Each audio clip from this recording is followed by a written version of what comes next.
Hey friends, it's Charles here, and I recently did a video on the graphic novel The Next Batman Second Son featuring Tim, now known as Jace Fox, as Batman. And during the whole graphic novel, we got to see the roots of the character, but we really didn't get to see him in the guise of Batman.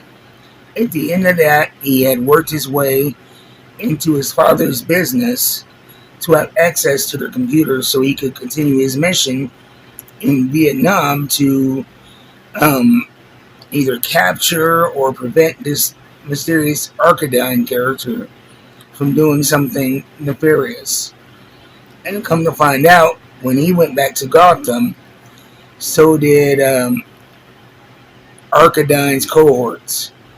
And they were moving something, a mysterious package, which happened to be uh, 6 IDs for seemingly random people. And so he's chasing that thread under the guise of reconciling with his father and working for Fox Corp. And through him and his logistic guy, Ball, who is a computer genius who you really don't see too much of, only on screens, he's kind of his support systems and logistics guy. They discover a hidden um, room in the Fox Corp building, and in that room is a Batman style mech suit. And so that's where we end the next Batman, and we start I Am Batman Zero. I was really excited for this when it came out, but like I said, I didn't even know about the next Batman prequel. But I really enjoyed this. It was a lot of information. Um, they really assumed that a lot of people that were buying this read the prequel, and so there are lots of characters that you meet for the first time, but it doesn't seem like it. The main players, like I said, are the antagonists, Arcadine. Of course, you have to have an antagonist for a protagonist. Our protagonist is Jace Fox. His cohort is Ball, a computer tech guy, and also Hadia. She is kind of a crush, romantic interest that he had met in the boarding school, and so those are the people that were going to be featured in this series, and who are part of Jace Fox's support system. Of course, you have the Fox family, him trying to repair those relationships, but those are more of a challenge and less of a support system than Val and Hadia. And this one, it really is a book of its time. I believe it came out in 2021. And we remember, 2021, we remember those times as a dark time with a lot of protest and a lot of fear. And they, borrow some of that for this story. You have these protests going on that came out of the Joker Wars from an attack, chemical attack.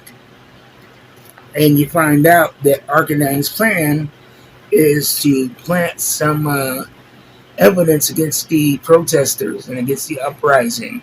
And what he's done is he's had people placed in the crowd of protesters to kick up some shit. You have peaceful protesters and you have police on edge from the Joker War, and these few people that are placed in the protesters just randomly fire off guns to start an altercation between the police and the protesters. And it's really a time where his hand is forced, and Jace intervenes using the mech suit and is in the middle, deflecting the bullets, calming down the situation, stopping Arcadine's plans for that moment. But in the process, he had to destroy the suit for his escape. And so you think, okay, he doesn't have the Batman mech suit. He doesn't, where is this going to go now? Does he start from square one? Does he get a hold of Bruce Wayne? What he does is he goes back to that space at Fox Tech with the design that he has sent to Hall for his own Batman costume. And this kicks off the main I Am Batman series with I Am Batman #1. But you get to see him kind of standing in the shadows. And, they do a lot to set him apart. He's not going to be using batarangs. He's not going to be using grappling hooks. And one big difference is, you notice the action figure and the character is you don't have the cutaway around the mouth, the cowl. And he does that, I think, for two reasons. One is kind of, it's put in there subconsciously that he's not quite sure how people would take him as a Batman, being that he's African American. And so there's that. And also, a common sense element is it's a mesh face mask that's reinforced because of the Joker's chemical attack. And so it's also precautionary physically. So that's why he has, the full mask as opposed to the mask and cowl and the separate parts here. And we're not going to see him in a mech suit because he designed his own Batman suit, reinforced with the latest technology. The Wall used the specs and printed out, I'm assuming with some kind of 3D printer, the parts, or I don't know exactly, but they worked on it together via the internet. And no Batmobiles. Jace is all about his motorcycle, very much, terrestrial Batman.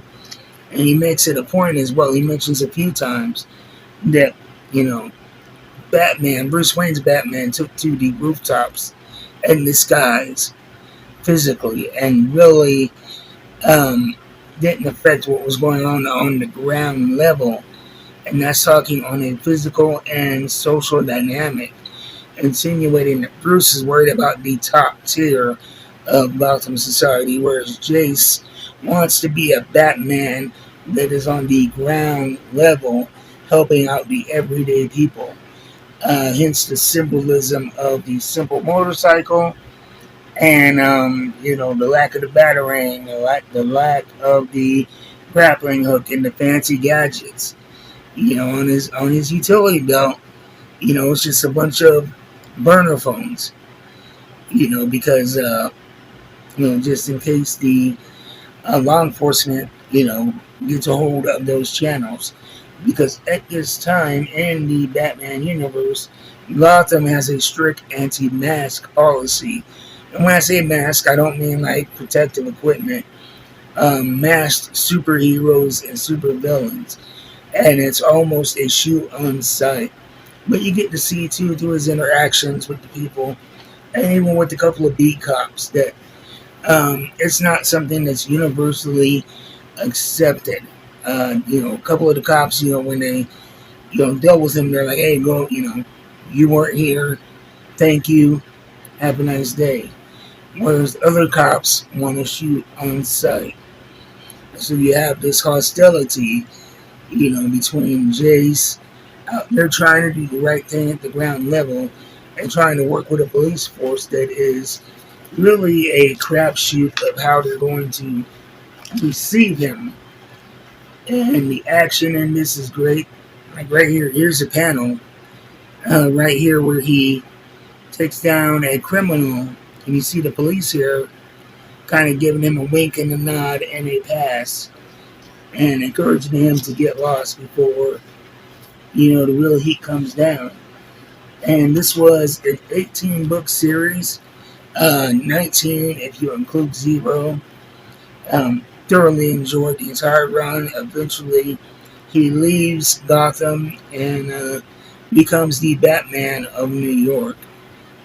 A very, very enjoyable book, a different take on Batman, and a lot of complaints that I saw around this time where people were like, why are they race swapping Batman? Why are they trying to? It's not a race swap. It's not a replacement. And from the very beginning, he wants to be his own type of hero. And he does things that lets people know while he is a Batman, he is not the Batman. And so I think that argument, was just silly. And it may have turned a couple of people away from what was a great book. I was sad to see it end at 18, but even when it ended, it it it it, it had a nice sense of resolution and finality. And so I hated to see it go, but at the same time, it was so complete that I was like, okay, yeah, it's time. And I'm hoping that they do more eventually with Jace Fox and continue the series because I really dug it. And I think with the right advertising campaign, it could be pretty profitable for DC, and they can move a lot of books. And more importantly, I think it's important. When I got into comic books, I was, trying to get my nephews involved as well. And my nephews are mixed heritage, uh, African American and Latino. And so it was cool that I was able to get them characters like Miles Morales. And I was also able to get them hip to characters like the Green Lantern and Jace Fox and Captain America and, so many, superheroes that look like them.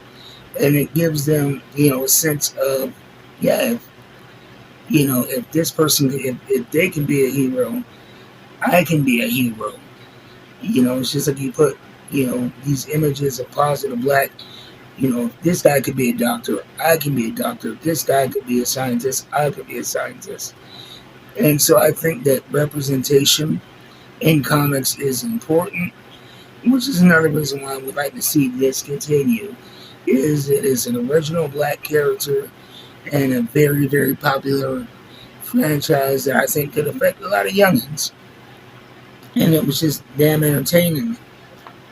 So that's been my thoughts. I'm going to go back, probably read the whole series. Like I said, after that, reading the next Batman, I felt like I had a lot of important information and put a lot of this in the context. And so I went back last night, read Zero, read One, and I'll probably continue with those all the way up to 18 again. So you guys be easy. If you read this, let me know your thoughts on I Am Batman and next Batman. And if you want to look for these, go to your local comic book store. If you don't have a local comic book store, I always suggest Coffee and a Comic, where right now, if you use code OLDNERDWY, you can get 15% off your comic book purchases. So you guys be easy. I'll see you next time. Until then, keep reading them books.